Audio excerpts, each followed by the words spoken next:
This morning in Mykolaiv there was a number of strong explosions because of attacks by the Russian military on residential districts of the city. A fire broke out in a furniture store and a car parked nearby in Engul district. The head department of the State Emergency Service in Mykolaiv area reports about it. Remains of a rocket-propelled grenade launcher were found near the site of the explosion. According to Mayor Alexander Sienkiewicz, the windows of residential buildings and the low-pressure gas pipeline were also damaged. In the report of Region's Mykolaiv Regional Military Administration stated that as a result of attacks, one person is wounded. Today, the Russian military launched a strategic aircraft missile strike on Odessa region. As a result of the explosion, tourist infrastructure facilities were damaged. 2 adults were previously injured and a small child was seriously injured. OK South reports. Rescuers and the investigative task force are working on the spot.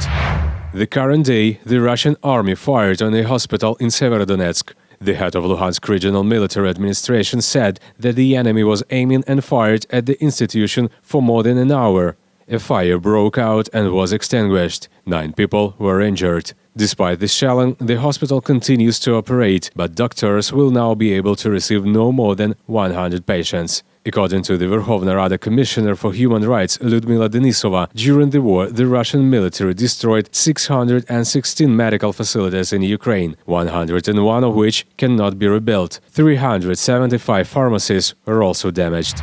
This day, the villages of Popasna community came under enemy fire again. In Komyshovacha, Katerynivka, Novozvanivka and Troitsky, 20 houses were damaged. Also, 8 high-rise buildings in Sievierodonetsk are known to have been hit. The building of the vocational school was damaged, said the head of the Regional Military Administration. Lysychansk, Privilya, Rubizhne and other cities in the region were attacked with artillery and volley fire systems. There are 2 dead, 1 person was hospitalized. A 15-year-old resident of Lysychansk, injured during the shelling of the city, was taken to a children's hospital in Dnipro.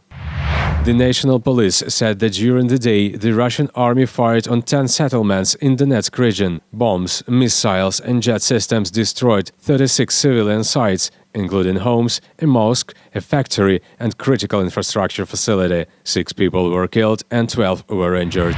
The Russian military continues to fire on settlements of Kharkiv region. For the past 24 hours, 2 people, including a 15-year-old child, were injured in Chuhuiv district. 4 more victims are in Saltivka and in the Shevchenkivsky district of Kharkiv. In Stary Saltiv, a shelling destroyed a high-rise apartment building and killed an 80-year-old man. This was announced by the head of Kharkiv Regional Military Administration, Oleg Sinyahubov.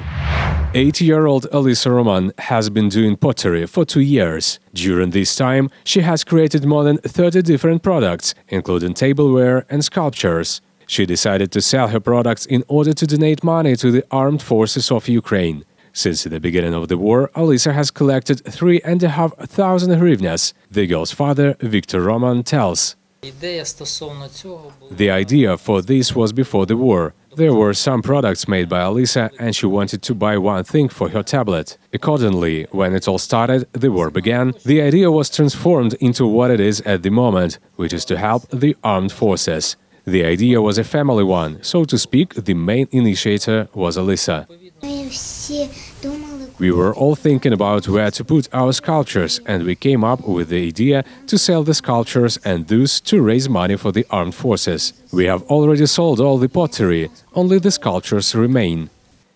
According to Alisa, the creation of one pottery product takes about a month, and many people want to buy products. The girl sells her works on Instagram. They are bought by people from different parts of Ukraine. The page shows a symbolic price of 50 hryvnias, but if desired, those wishing to purchase can pay more. Yes, one of Alisa's products was bought for 500 hryvnias. These 3 sculptures are new. When I come home, I will take pictures of them and post them on Instagram. And these 4 works have already been sold and will soon see their new owners.